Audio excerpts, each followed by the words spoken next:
Okay, welcome back to the continuing series. It's now turning almost into a major episode of ELM Prep, Part 16. We're going to talk a little bit about graphing linear equations. A lot of the questions on your ELM test dealing with graphing have to do with linear equations. They might say, well, I have y equals 3x plus 2. And they give you a bunch of graphs.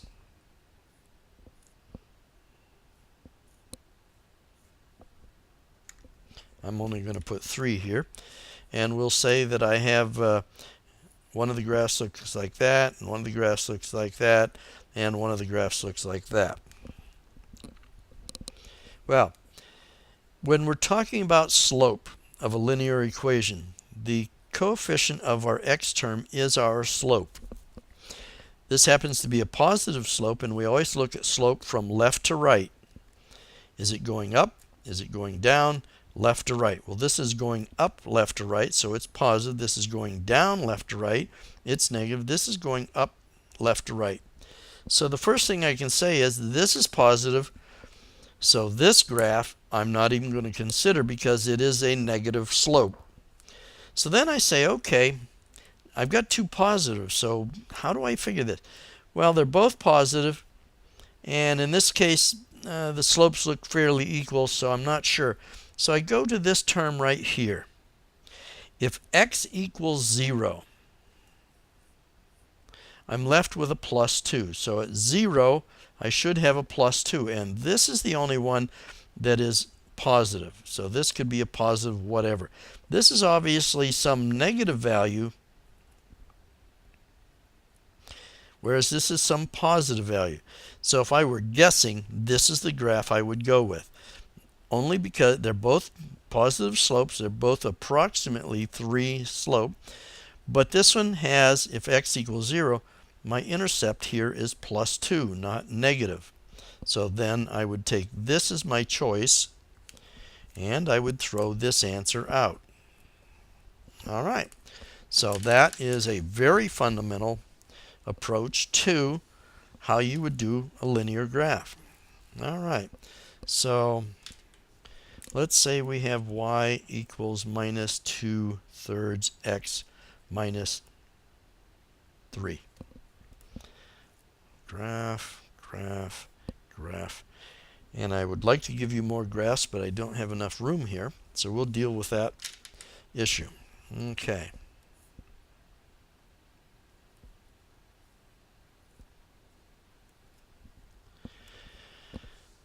Usually on these kinds of questions, you can almost throw out anywhere from 2 to 3 of your answers right off the bat.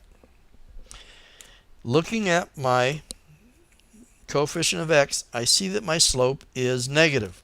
So left to right, I'm going down on my graph. So right off the bat, I can throw away any graph that has a positive slope.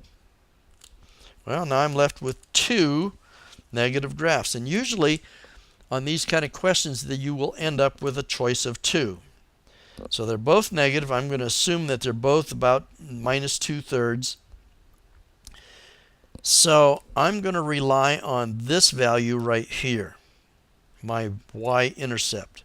Well, if this is 0, this whole term goes to 0 if x is 0, and I'm left with 0 minus 3. Well, the only graph that has a 0 comma minus 3 is this one right here. So this graph is out because its intercept, and that's what this plus is, it's the y-intercept. This one is negative, so this would be my graph to choose right there. So, linear graphs. Okay.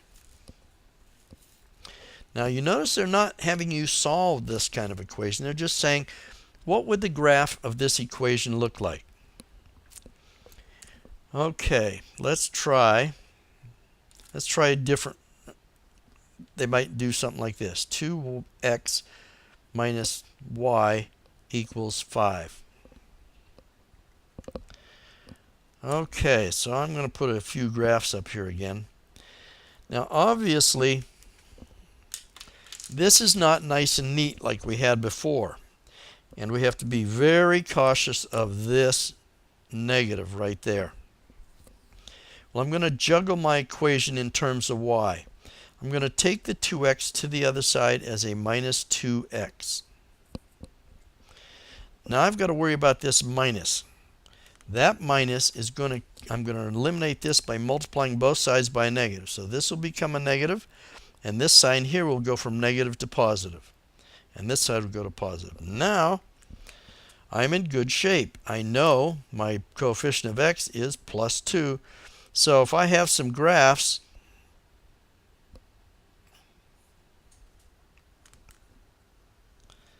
I'm going to look at this slope first. I've got a positive slope, so this one is out. It's got a negative slope. Left to right is how this is positive and this is positive. But I notice my intercept, my y-intercept is negative here. This is the only one where I get a negative intercept. So this is out, and this is my answer. So there is nothing real tricky about this stuff. You just have to approach it logically. So when I have this kind of orientation of my equation where they put both x and y on the same side, I'm going to want to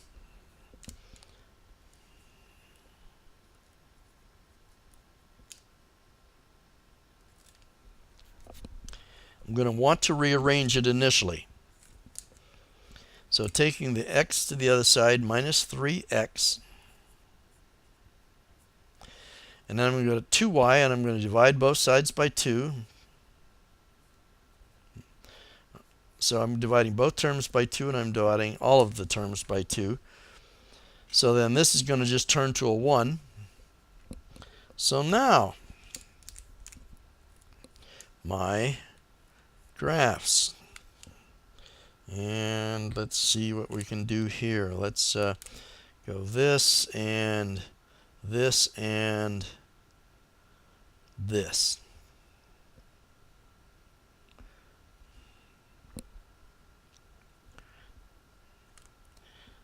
This is going to require more information, and I'll show you why.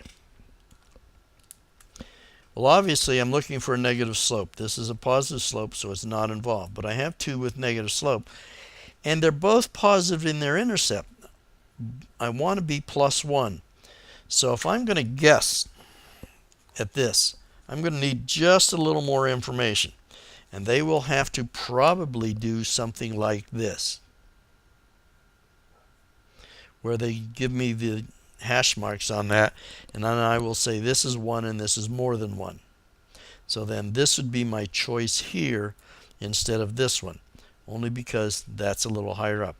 They probably wouldn't make it that close. They'd probably actually graph it something like that, or even possibly down here with a negative intercept. But on some questions you may have to look just a little bit closer.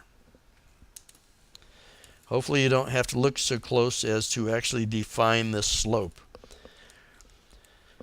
But I will talk about that in a later episode in case you run across one that is that closely,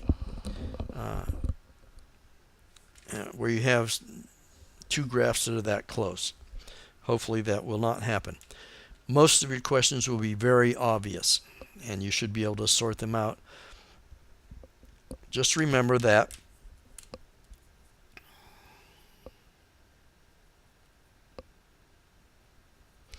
this is my y-intercept.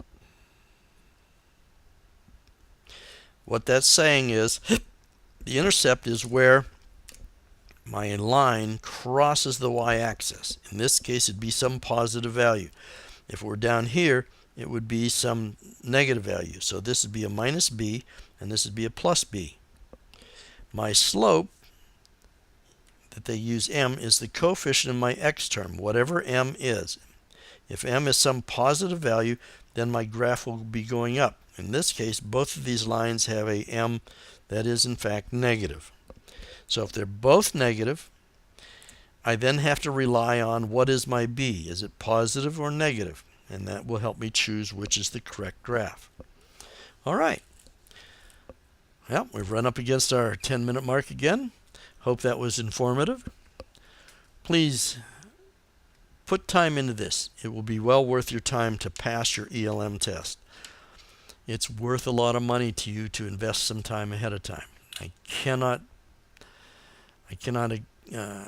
express that strongly enough.